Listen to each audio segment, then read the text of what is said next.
Moments ago, a man convicted in a murder-for-hire plot against a prominent Iranian activist and newly announced CBS News contributor Masih Alinejad was sentenced in Manhattan courtroom. CBS News legal reporter Katrina Kaufman is live outside that courtroom right now, and you've got this wonderful person who is now a part of our CBS News team and reaction in real time. What can you tell us?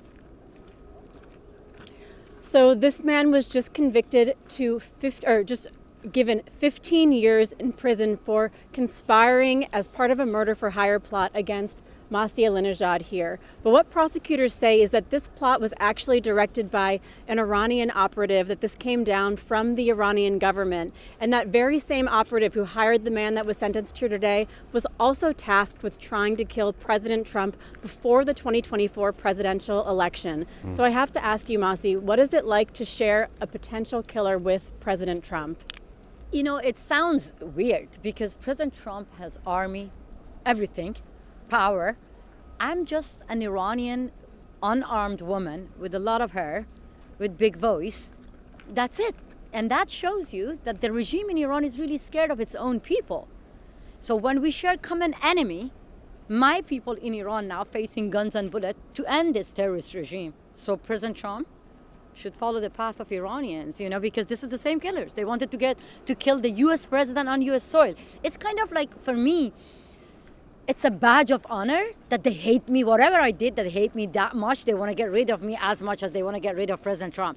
But at the same time, I have to get the attention of the world to take action against the killers inside Iran, to protect unarmed people inside Iran now facing massacre.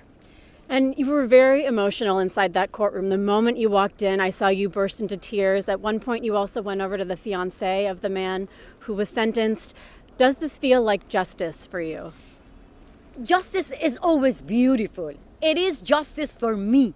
But in bigger picture, no. It's not enough to only put the convicted murderer who received money from the Islamic Republic to kill me in prison and say that, okay, we did our part. No. 3 times the US government was being challenged by a foreign terrorist regime, Islamic Republic, 3 times. And they wanted to kill President Trump as well. So this is kind of the regime challenging US national security on US soil, sending a signal that we can do whatever we want and we can get away from it.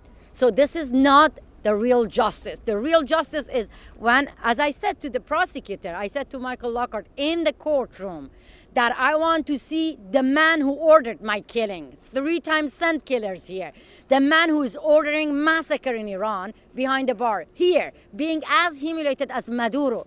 The same way that now you put this killer in prison because they targeted the US citizen. So why don't you go after Ali Khamenei? Why don't you go after, and he said, nothing is impossible. That's the dream of millions of people. And as Masih just said, this was the 3rd attempt to either kill or kidnap her here on U.S. soil. Thank you so much for taking time to talk to us. Thank you so much for having me. Katrina, when we think about the thousands of people who've lost their lives raising their voices in Iran, it's an honor to welcome Masih with steel in her spine to the CBS News team. Thank you both so much. We appreciate you.